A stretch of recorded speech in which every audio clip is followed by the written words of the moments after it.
أعوذ بالله من الشيطان الرجيم. بسم الله الرحمن الرحيم. يا أيها الذين آمنوا اتقوا الله وابتغوا إليه الوسيلة وجاهدوا في سبيله لعلكم تفلحون. صدق اللہ العظیم. گزشتہ زیر درس آیات طیبات میں فساد فی الارض، زمین میں خرابی پیدا کرنے والوں، فساد مچانے والوں کی سزا کا تذکرہ تھا. ان یقتلوا او یصلبوا او تقطع ایدیہم،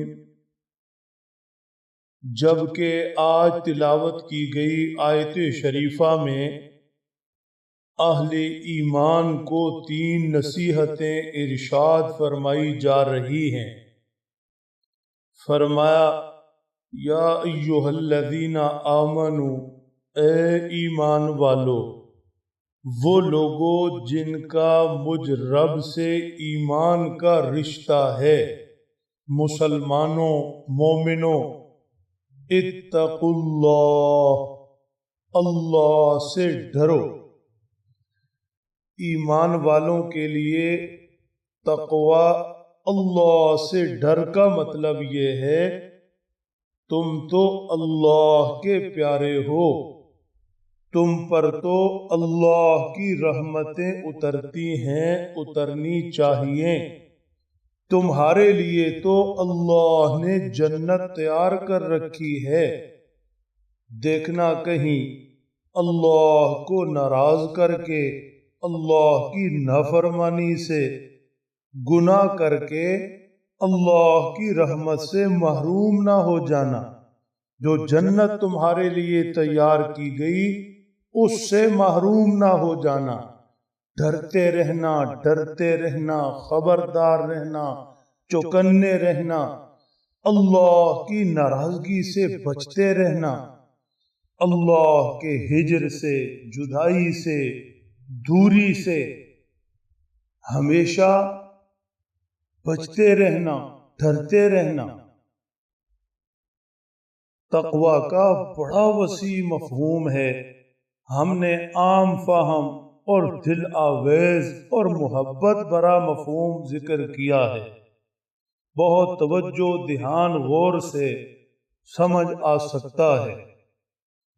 دوسری نصیحت یہ ارشاد فرمائی وَابْتَغُوا إِلَيْهِ الْوَسِيلَةَ، اللہ سے ڈرتے رہو اور حق تعالی کی طرف وسیلہ ڈھونڈو، قرب کا ذریعہ ڈھونڈو.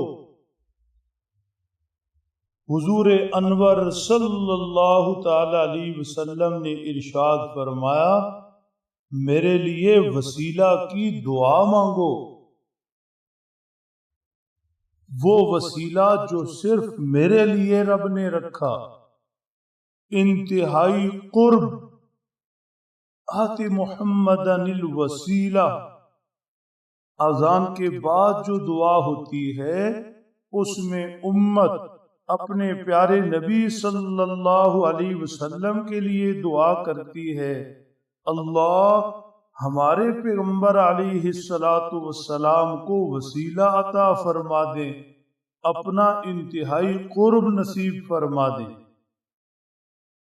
اہل ایمان بھی وسیلہ کے لیے، اللہ کے قرب کے لیے کوشاں رہیں، ہجر سے، رب کی جدائی سے ڈرتے رہیں، اللہ کے قرب کی راہیں تلاش کریں.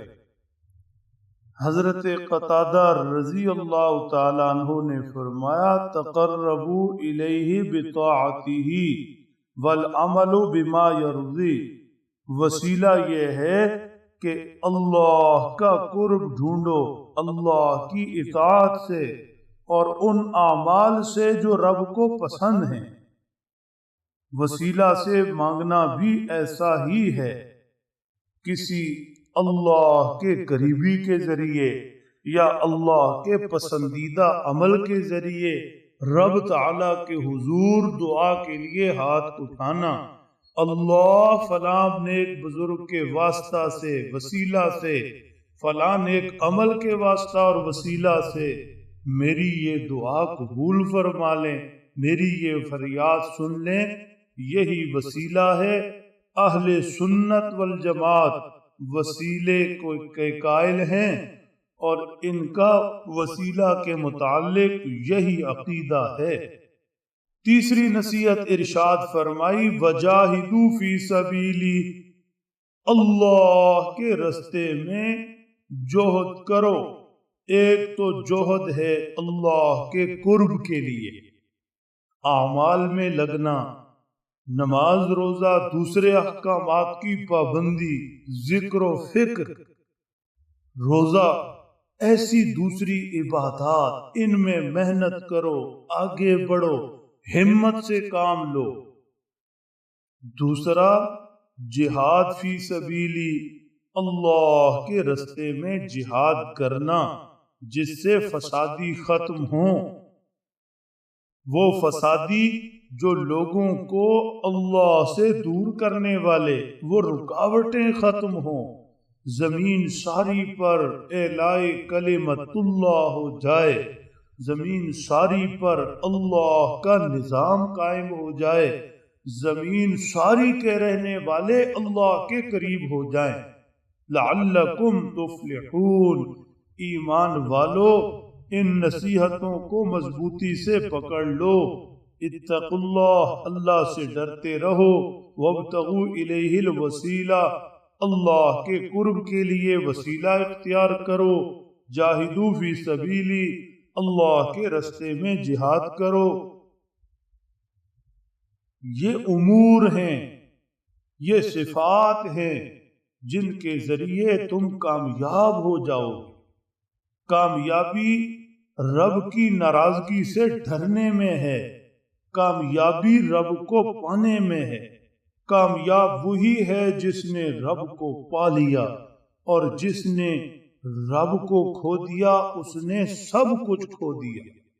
بندے کی زندگی کا مقصد ہی رب تعالی کو پانا ہے۔